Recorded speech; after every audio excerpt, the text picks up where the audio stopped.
All right, everybody, thank you guys for coming. My name is Henry, and I'm presenting my senior's thesis on Gigantism in Xinminpu dinosaurs, specifically on how did the development of Gigantism in Suzhousaurus affect the development of Gigantism in Beishanlong. Before any of you guys freak out about what the hell I'm talking about, just relax and enjoy the beautiful picture of a rainbow in the middle of the Gobi Desert. I was actually standing 2 meters to the right of this when this happened. It's actually really pretty to see it firsthand. But I want you all to relax right now and just to imagine.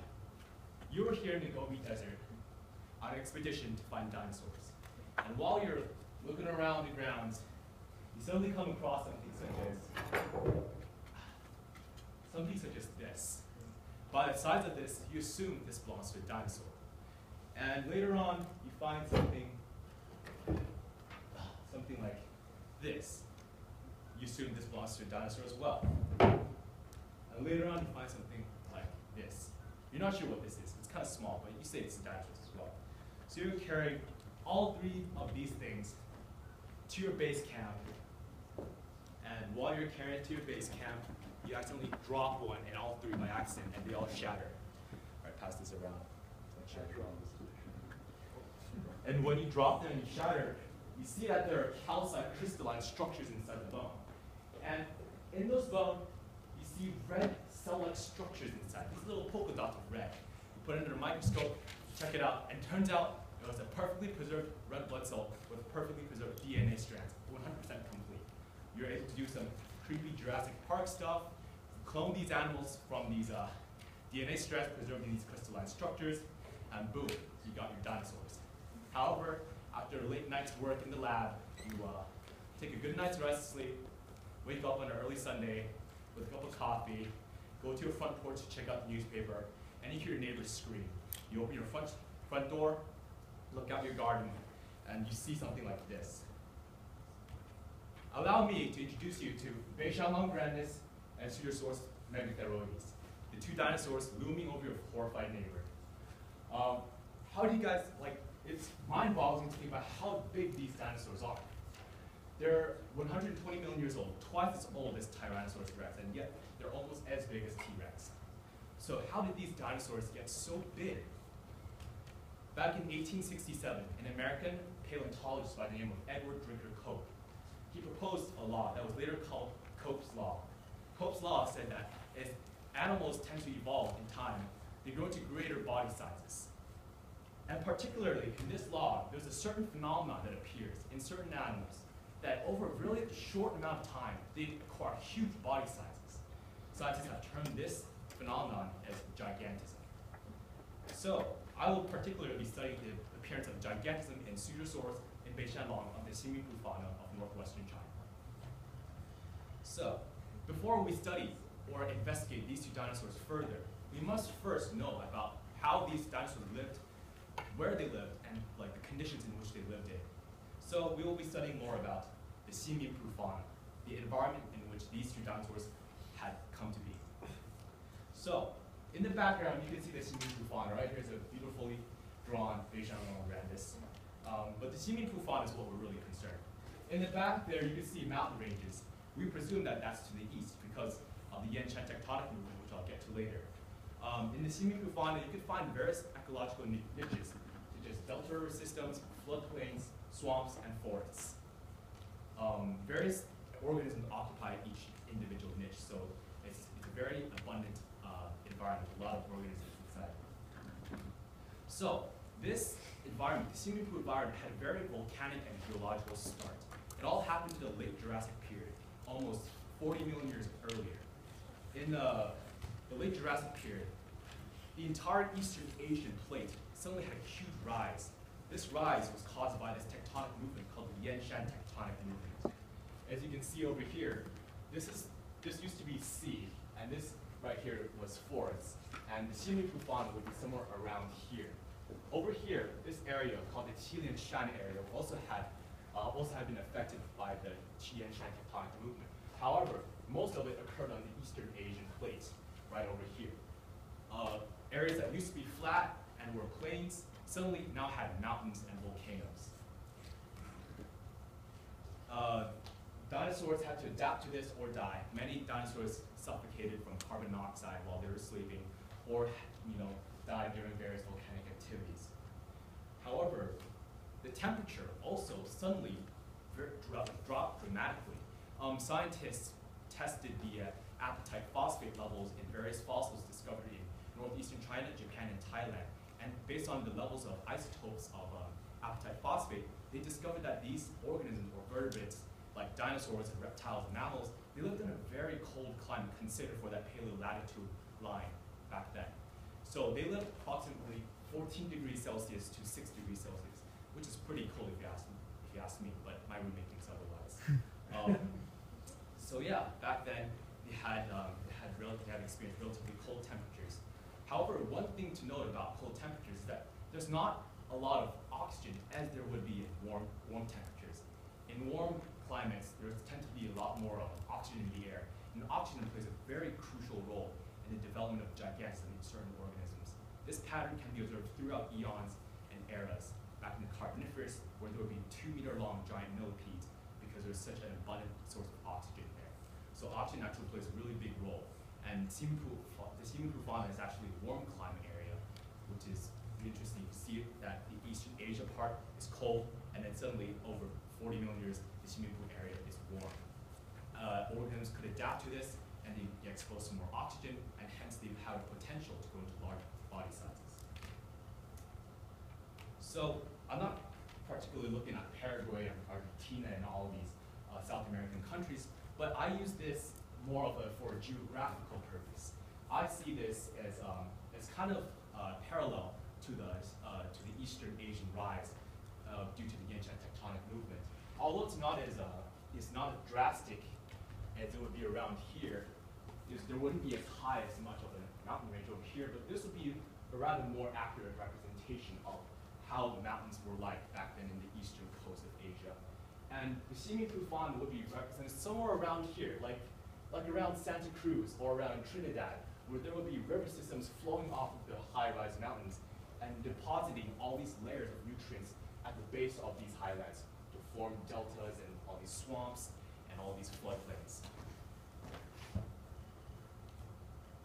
As I said before, the Yantian tectonic movement rose a lot of earth and increased the altitude.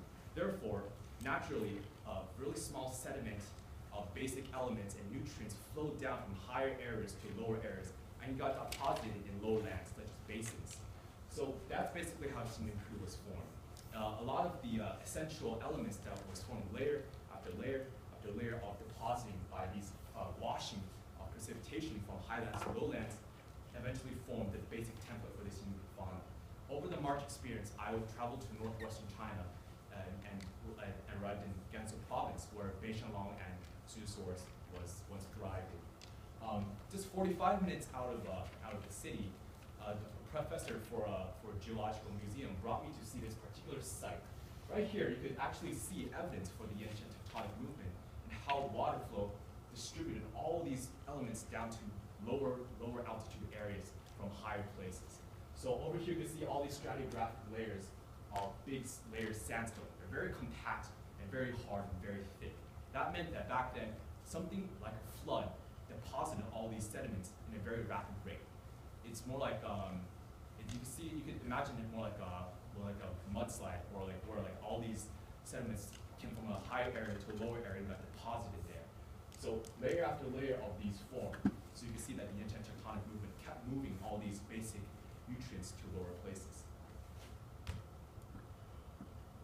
So the Xinminpu fauna, after it was established, after plants grew there and became very abundant, insects thrived because of the abundant plants, and then organisms thrived because of all these basic necessities to start environments. The Xinminpu fauna can be represented by the following organisms discovered in the form of fossils. So far, in fossil form, we have discovered trees, semi-aquatic plants, gastropods such as snails. We also have found bivalves, freshwater bivalves that you can find in rivers and lakes. We also found turtle fossils, crocodiles, and dinosaurs. And among the dinosaurs, we have found the following. We have found sauropods, those big long-necked guys you see in the background over there, hadrosauriforms, that blue guy behind that red guy looking back, that guy over there. Neoceratopsians, which are the ancestors to dinosaurs like Triceratops. Tyrannosauroids, needless to explain, cousins to T-Rex. Dromaeosaurs, which are basically raptors like Velociraptor. Ornithomimosaurs, which is what Beishanlong is. And Therizinosaurs, which is what Suzhousaurus is. However, this is not the complete variety of organs that are present in Xinminpu fauna. At least that's what we think. We believe that there are even more organisms that are there, but we just haven't found them in the form of fossils. We hypothesize that there were also small mammals, small reptiles like lizards, amphibians like frogs and salamanders, insects, which should be very abundant, and fish. So now we're getting down to the two dinosaurs that I'm studying. Suzhousaurus megatheroides is a Therizinosaurus. It belongs to the family of Therizinosaur theropod dinosaurs. Don't worry, I'll explain later. Suzhousaurus belongs to the Aptin to Albium stage of the early Cretaceous time period, which is around 120 million years ago. Suzhousaurus was found in the Jiuquan area of Gansu province, which is northwestern China. Suzhousaurus is around 6 meters, which is 20 foot tall in length, as 1.3 tons, which is 2,866 pounds in weight. So if you look at that, that one person would be my height, around 1 meter 88, around 6'2". So if you lie that person down and put 3 of them head to head, that would still cover the whole length of Suzhousaurus. That just shows how big this guy was. And if you look at that single vertebra right over here, it shows how one vertebra is bigger than my face. Our vertebra is only like this big. This guy is bigger than my face. I mean, it just shows how huge this guy was. So Suzhousaurus belonged to the family of Therizinosaurs. The Therizinosaurs were very interesting dinosaurs. They were very highly specialized with scythe-like claws that are very distinctive. They looked like they could slash something in the face, and they look very dangerous, but they're actually peaceful giants. They're mainly herbivorous, but they used to be carnivorous. This is a cladogram of various Therizinosaurs that can be found in Asia and North America. Some cousins and relatives of Suzhousaurus include Allosaurus, Erlikosaurus, Beishanlong, and Ornithomimosaurus, although all 4 of them are not as big as Suzhousaurus. And all 4 of them, mostly all 4 of them except for Beishanlong, appear later in time, millions of years after Suzhousaurus. However, the king of the Therizinosaurus, appeared in 70 million years ago in Mongolia and towers above them all. He's basically the king of the Therizinosaurs. And only Therizinosaurus is slightly larger than Suzhousaurus, which shows how large Suzhousaurus was compared to all of its other family members. So just why was Suzhousaurus so big? That's the question we're trying to get. It's a mystery. Predecessors of Suzhousaurus were relatively small. Their height didn't even exceed my neck. But now Suzhousaurus was twice my size. So what happened in this very short period of time that made this guy so big? You could actually think of this concept. You can think of Suzhousaurus as the modern day panda. The panda is a type of, it belongs to a family of carnivorous mammals.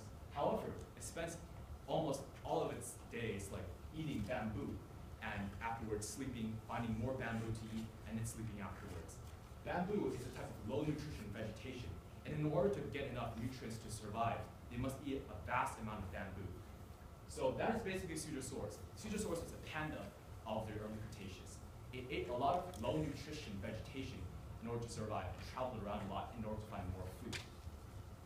Like the panda, Suzhousaurus also had a big pot belly. This evidence could be seen in its skeletal structure, which I'll get to later. So what did Suzhousaurus eat? That was the question. We didn't really find a lot of plant fossils because they're mainly soft. They're mainly like soft things. They're hard to preserve in the form of fossils, unless of course you're in like the lake area where you have like slabs of limestone, which sometimes have plant fossils. However, I actually found a possible answer to this question 3 years ago when I first went to the Gobi Desert as a 14-year-old person. In the Gobi Desert, I found a fossil that looked like a pine cone fossil. Scientists say that it may actually be a pine cone. And if this is a pine cone, that actually solves a lot about the environmental question of the Xinminpu fauna. What were the trees like back then? The pine cone is actually belongs to a pine tree, and a pine tree has pine spruce. Pine spruce is a low nutrition type of vegetation. So therefore, if Suzhousaurus fed on low nutrition vegetation, pine spruce could possibly be the answer. So pine seeds from the pine cone also has high nutrition and contains fat and all these very valuable nutrition. So pine cones can also be seen as a bonus to the eating pine spruce. So that is one possible food that Suzhousaurus may have eaten. Now it's Beishanlong grandis. Beishanlong grandis is an ornithomimosaur, which basically is an ostrich-like dinosaur. As you can see, it looks ridiculously like an ostrich, except it's almost 5 times as large. Beishanlong grandis is from the Aptyge-Albian stage of the early Cretaceous. It's around 120 million years old, and it is also found in the Jiutian area of Gansu province. This dinosaur is 8 meters in length and weighs 626 kilograms, which is 1,380 pounds in weight. However, this guy is almost half the weight of Suzhousaurus, despite it being 2 meters longer than Suzhousaurus. This just shows how overweight this prehistoric hammer was. But one thing to note, too, was that Beishanlong, the first and actual only individual Beishanlong fossil discovered by scientists, that Beishanlong was actually a juvenile, and it was already 8 meters long. So how big were adults? Scientists did not know, but they predicted that they still grew into bigger legs, maybe even 10 meters. So that would have been pretty big. Let's see. So Beishanlong belongs to the clade of Ornithomimosauria, which is the clade of ostrich-like dinosaurs. Some cousins of Beishanlong include Garudamimus to the bottom left, Gallimimus to the middle, Harpamimus to the side, and Dinochairus, which is the king of ornithomimosaurs, up on top. Garudamimus and Dinochairus are actually relatives of Beishanlong. If you see here in the cladogram, they're actually right here. Beishanlong is considered to be the most ancestral member of Dinochairidae to the family, and Garudamimus is right next to Beishanlong, and Dinochairus split off over here right beside Garudamimus. So what was Beishanlong like? Based on fossil evidence, Beishanlong had very powerful set of legs. It could deliver very fast speeds to this dinosaur and had very powerful force inside those legs. It had a very robust tail, as you can see from the caudal vertebra, which is a tail vertebra of Beishanlong. As you can see here, right here, this is for holding muscles, and it's very concave, to show that it had a lot of muscles attached to it to support a lot of weight. It also showed that it had a lot of muscle activity around this area. It also had a very elongated neck. As you can see, it had like an ostrich-like neck. It could swivel its head around 360 degrees to either look for predators that might be trying to ambush it, or it might actually go on the ground, pick up seeds that are lying on the ground. Suzhousaurus, on the other hand, cannot do that because it stands vertically. It does not stand horizontally. As soon as it stands horizontally, it'll topple over and fall down because of its oversized pot belly. It cannot stand back up again, or it might have a hard time doing so because it's so fat. So yeah, that's Beishanlong for you. Oh, and also, Beishanlong most likely did not have teeth, which is a very interesting point, which shows about what Beishanlong might have eaten, because teeth shows what that organism might have consumed during its life. The problem is that we did not find the skull for Beishanlong, so therefore we do not know if Beishanlong had teeth or not. The thing that matters is that the ancestor, a close relative to the ancestor of Beishanlong had teeth, which is considered to be a very ancestral trait for this family. However, it only had teeth on the dentary or the mandible, and it's also near the snout. So it didn't have any on the maxilla. So that's something to point out. And a future relative of Beishanlong, Garudamimus, did not have teeth at all. It just had a beak. So where did the teeth go? The loss of teeth transitioned between Harpamimus and Garudamimus. And what so happened to be between these two dinosaurs? Beishanlong. So that was the key thing. Beishanlong might have been the turning point of losing teeth for the entire family of dinosaurs. So Beishanlong was a ornithomimosaur, and if you remember Jurassic Park, you remember one of those the family running away from this pack of dinosaurs chasing after. That's actually Gallimimus. It's a relative of Beishanlong, except it's placed around 50 million years in the future. So yeah, this shows that ornithomimosaurs are actually social dinosaurs. They travel in packs and in flocks, like a flock of pigeons. So they all travel together. They have high sensitivity. So that means if one spots a predator, they'll notify the others, and they travel as a group to run away from the predator. Such predators include the Tyrannosaur Xinminpu, which is basically the apex predator for the Xinminpu fauna. So just what is the relationship between these two dinosaurs? Now that you know the background information for these two dinosaurs, it's time to actually investigate the development of Gigantism in Suzhousaurus and the development of Gigantism in Beishanlong and how these two correlate. So we must think about this standpoint from a view of when the Xinminpu environment first started. So when the environment was finally established, the organisms that were there had to be considered. So there must have been an ancestral Therizinosaur there and an ancestral ornithomimosaur. The thing is, we don't know what those dinosaurs were. They might have been Beishanlong, which lived 10 million years earlier and slightly to the east, but it's not probable because it's probably local to that area, which is Liaoning province, which is around 400 kilometers away. Meanwhile, it could have been Harpamimus to be the ancestor for Beishanlong. However, that's not possible. I mean, that's not likely either, because Harpamimus is found in Mongolia and is around 5 million years older than Beishanlong. So if it's not these two dinosaurs, then what is it? I believe we can call the ancestors to be ancestral Therizinosaur X and ancestral Therizinosaur Y. We don't know what they look like, so we just must assume that they look like Beishanlong and Harpamimus. They must be small in size, and probably they were fast and agile, unlike their future descendants. So consider Therizinosaur X and Ornithomimosaur Y. They were presented with this new opportunity, this new environment, with all these lush vegetation, and all these opportunities to thrive and survive. And they had so much food. They don't have a lot of predators, even though they did have hunters after them. So they began to evolve. I mean, they didn't have a conscious will to evolve, but they did evolve after a few hundred thousands or even millions of years. This Therizinosaur X was presented with this particular situation. As the Therizinosaurus X evolved, it started to turn from a horizontal stance, which is ancestral to this family, to a more vertical stance. This is because of its development of a pot belly. This pot belly signified that it ate a lot, which most likely meant that it ate a lot of low nutrition vegetation, such as pine trees. So as the organism found a lot of pine trees all around the Xinminpu fauna, it would most likely adapt to this particular niche and fill this niche and consume a lot of low nutrition vegetation and grew bigger, fatter, and taller, and heavier. Meanwhile, the ancestral Ornithomimosaur Y was presented with this situation. Ornithomimosaurs were originally omnivores, so they ate everything. They ate meat, to fish, to insects, to fruits, to seeds, to vegetables. They ate everything. They're like pigs, except they're really fast and or ostriches. So consider that they have this huge variety of food they could consume because of this empty environment where there was not a lot of competitors for food. Ornithomimosaur Y had a lot of things to eat and a lot of potential to grow. However, there was also a lot of predators after it, like the Tyrannosaur, which is also a really formidable predator. So with the right selective pressure and a lot of food available to them, they just became a lot larger and they maintained a healthy genetic population. And eventually they just grew larger and they even grew faster as well.